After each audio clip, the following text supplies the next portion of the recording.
Welcome to yet another episode of IJS. I am your host, Sadiq. Let's get to it, shall we? Many remain silent for fear of being labeled politically incorrect. That's where I come in. And oh, by the way, I'm just saying.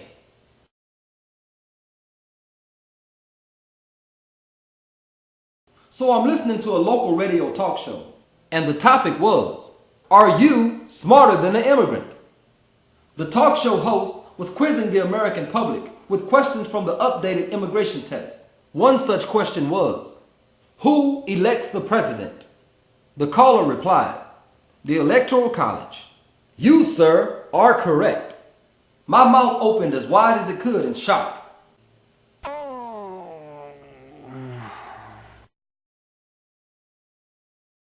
In case you missed it, the correct answer to who elects the president was the Electoral College, not the people. Who is the Electoral College, you ask?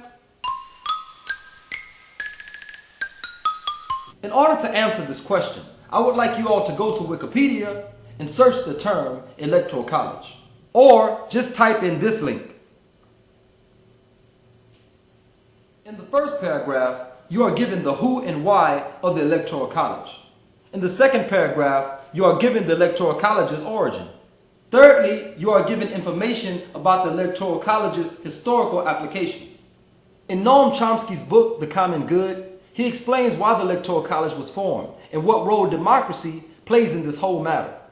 Allow me to give you the gist of what Noam Chomsky wrote. While forming this American democracy, the founding fathers debated over what role the general public would play in presidential elections. They decided between two options. Allow the one-man, one-vote practice to prevail, or allow those few elites that actually own the country to decide its future and fate. The compromise was more toward the middle. This would mean that those elites would allow for a popular vote in order to make the general public feel that they have an actual say in who would be president. But they would set up an electoral college to make the ultimate decision in who would be president. I'm just saying. Their justification for this deception was that the majority of the American public is illiterate and ignorant. Therefore, we must form this electoral college in order to save them from themselves so they won't elect a president that may not be good for themselves or this country. They just saying. Often the popular vote may reflect what the Electoral College has pre-selected. In this case, it's all gravy, baby. I'm just saying. If this is true, then why all the fluff about campaigning and such? At best, the powers that be are merely weighing your sentiments to see who could muster public support as they carry out predetermined agendas for the next 4 years. Even Barack Obama said in a recent campaign speech, "It is very important that you come out and vote.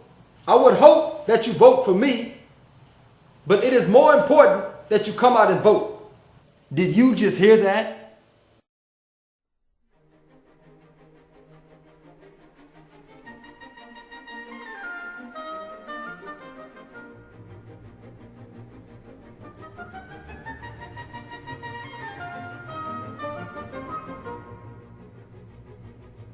At this time, I would like all the non-Muslims to walk away from their computers and go grab a sandwich.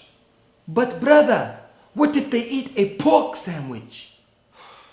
Anyway, are all the non-Muslims gone?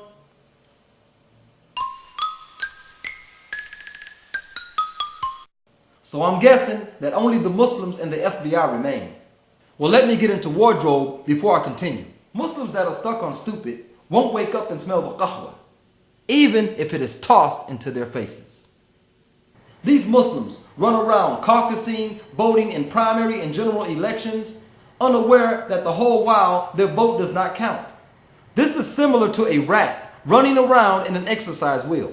There is clear movement and activity, but ultimately there's no progress for the rat. I'm just saying. But brother, the Sheikh says that it is wajib to vote for whatever candidate would give us the most benefit as Muslims in America. Your Sheikh said that? Yes, he did. Hold on a second. May I speak to Trump, please? Hey, Trump. Why's that?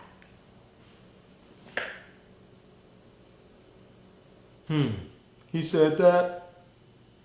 He's fired. Trump just saying.